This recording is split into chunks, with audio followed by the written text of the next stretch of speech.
Hey everybody, Josh Sigurdson of World Alternative Media here, and we are joined by Larry Sharpe, a man running for as a libertarian for New York governor, which is a little shocking to a few people because, let's face it, New York isn't what we think of when we think of a libertarian place. This is true. And why did you decide to run, and what are your chances?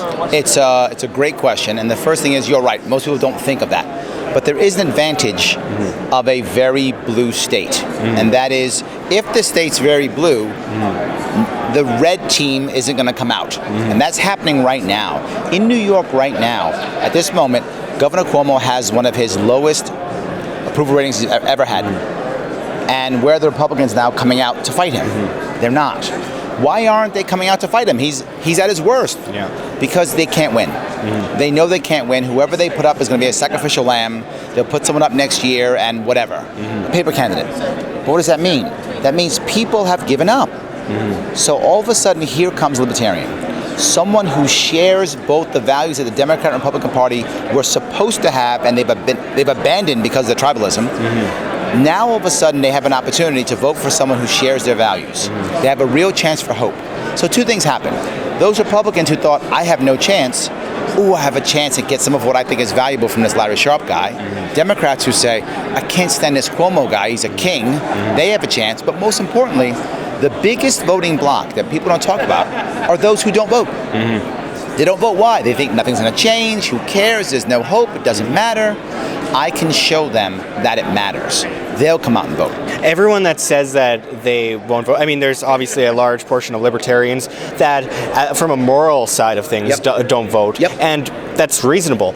But there's a lot of people who don't vote because they don't know anything about the system as it is, or they don't care, as you mentioned. And if every one of those people that said, I can't make a difference, got together and, tried to make a difference, the world would be a much different place. But absolutely. I feel like New York, people from New York are starving for libertarian ideas because, I mean, it's such a heavily regulated state. Absolutely. It's such a heavily taxed state. Yes. And people, when they work hard day in, day out, the last thing they want to do is come home and see that, I have to pay this much to taxes. I'm going to go have a cigarette on the sidewalk and get fined for it. Yes. I mean, it's insane. Individual liberties aren't even a thought among a lot of people in New York, and I think that there is a hunger for it.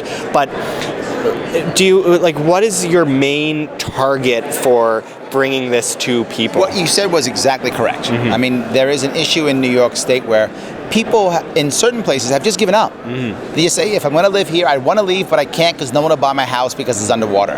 I would leave, but the taxes are so high, no one would actually buy my house anyway. So many of them are stuck. And that's, I think, the saddest piece. They're in New York because they have no other option.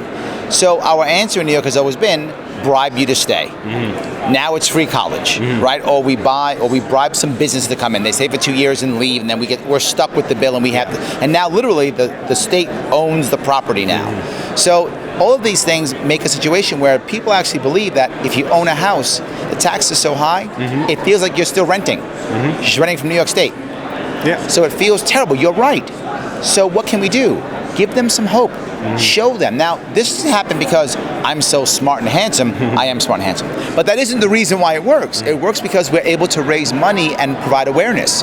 People like you see me here and decide, let's do a video. Let's let people see this guy. Let people go to LarrySharpe.com. They go to LarrySharpe.com. All of a sudden, now they start seeing what's happening, tell their friends. The advantage of being a libertarian is this. I don't raise money just from New York. I can raise money from across the country. Because this race in New York is so critical. As you mentioned, we are ranked 50th by Cato and Freedom. Bottom. We beat California. If we can make any improvement in New York, that means we can win other states. This campaign can be the actual example for others to follow, that we can turn states yellow. And not just now, but in the presidential campaign. We can actually win electoral votes so that people know there is a viable third party. This campaign is important not just for New York. It's important for the entire nation. And you made a really good point talking about the, dangle free stuff in front of people. Yes. And it's interesting because you try to start a small business, you're a greedy capitalist. Yes. But, when you're taxed to death, when you're stolen from, essentially, then that's not greed. That's just doing your service for the collective good of the greater number. Yes. And it's sad because, as you mentioned with college tuitions, all that free college does is jack up the price of free college. Well, there's a more important piece, though. Free bad education is still bad education. Yeah. You haven't fixed the problem, right? You've just said, here's bad stuff. Okay, now don't pay for it. But the government loves to see you in debt. Absolutely, of course. Yeah. So we have a situation where, you mentioned taxes. Taxes aren't our biggest problem. In fact, California has worse taxes. Ours is fees and fines. We nickel and dime you like there's no tomorrow, right? So you want to open up a hair salon. You want to open up a gas station. You want to open up a car wash. You're going to spend thousands of dollars, if not tens of thousands of dollars, on fees and fines just to start the business. How can someone who's in a poor neighborhood, who now wants to bring value to the neighborhood, bring jobs to the neighborhood, they can't. That's why when you go to these places, what do you see? Franchise, franchise, franchise, franchise, franchise. Only big business has the lawyers and the power to make sure they can open up in these fields. No one else can. So it's not just tax, it is, but it's also the fines and the fees and all these things they keep touching. And it's control and regulation. These things begin to destroy. How many people do you know? I'm sure you know people who went out of business and the actual straw that broke the camel's back was a government fee. Absolutely. Yes, that was it. That was the end, the government fee. That happens in New York all day long. And so the answer is bribe them to come. Yeah. Well, it's interesting because, many people on the far left will say, we'll give you free things. Actually, nowadays, even so-called conservatives do the same. Oh, do too. Sure. It's quasi-conservative. As I said, the values of the Republican Party and Democratic Party, the values have gone away. The talk is still there. There's no question. They talk a good game. But in reality, they govern the same. It doesn't matter who's in charge. No matter what, government gets bigger. No matter what, executive power gets stronger. No matter what, taxation gets higher. No matter what, fees get higher. And no matter what, debt gets higher. Absolutely. That happens whether they're an R or a D. The talk is different. The governing, same.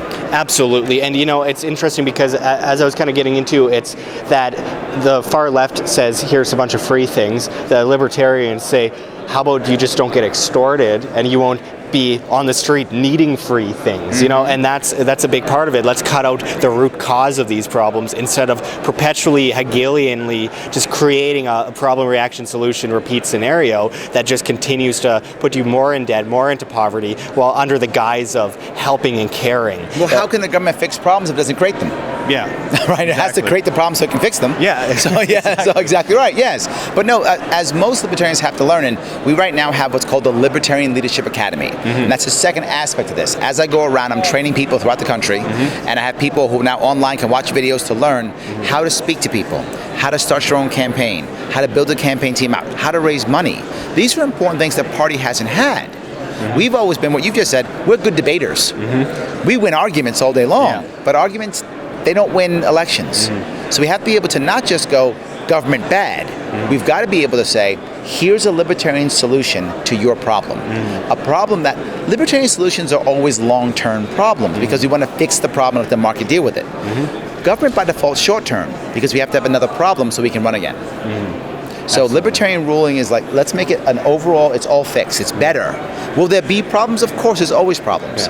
But they can be fixed overall better in the long run. And it'll be down to the demand of the individual, and that it's just there's so much prosperity that comes out of just individuals deciding things for themselves because that's what we are, individuals. We don't need to be collectively enforced or coerced into this one basket that 49% is coerced by the 51% that agree with it. But the reality of it is, most of us will choose to be collective in our own ways anyway, and that's fine. If it's voluntarily, who cares, right? Absolutely. People are going to decide to join churches or join civic groups or make clubs. Absolutely. And they're going to give their money and say, let some guy spend it any way he wants. But I choose to, I want to, and I can say no.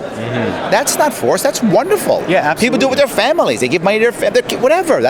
We will become social and collective on our own anyway. Yeah, with the non-aggression principle, people are far more peaceful. And Absolutely. we would have such a better world if people just minded their own business, except for to voluntarily help other individuals, because no one here is wanting to push, like the old term, push granny down the stairs. We want to help people. We want to make sure that the market... There are people who want to push granny down the stairs. Those people exist. Yeah. But there's so few. And the problem is we decided because there's one guy who wants to push granny down the stairs, we're going to punish 1,000 people, and he's going to do it anyway. He's still going to do it. Yeah. It actually doesn't stop him from pushing granny down the stairs. But in the libertarian society, he still can be punished because that's an act of aggression. So the one bad guy who will do that still gets punished. Yeah. Laws don't go away. We just only have crimes with victims. Yeah, Victimless crimes go away. They don't become crimes. It's not anarchy in the sense of chaos that the media perpetuates day in, day out, where anarchy is just everyone's crazy, they're killing each other. It's a non-aggression principle, and you can have governing with the non-aggression principle by voluntary means and decide things for yourselves. And of course you can. I have to say, you got the hand movements down pat, you got the talk down pat, and I really wish you luck in your race, because it's no easy stretch trying to do this in New York. Agree. And something to remember, look, even when I win, it's things aren't going to change overnight.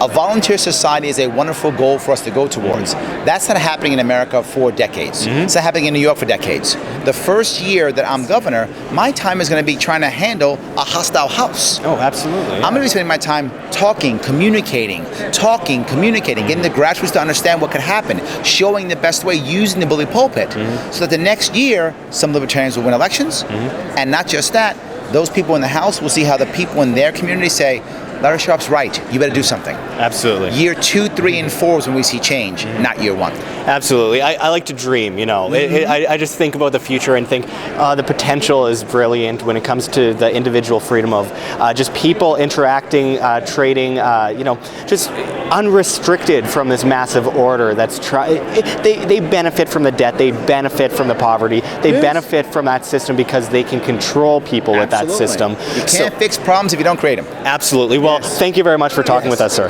Good seeing you. Like what we do here at WHAM? Don't forget to check the links below. GoFundMe, Patreon. We can't do it without you. Any donation is very much appreciated, especially as we are so vastly demonetized and censored by YouTube. Also, check our Bitcoin address in the description and the comments, as well as on the screen for you to scan if you please.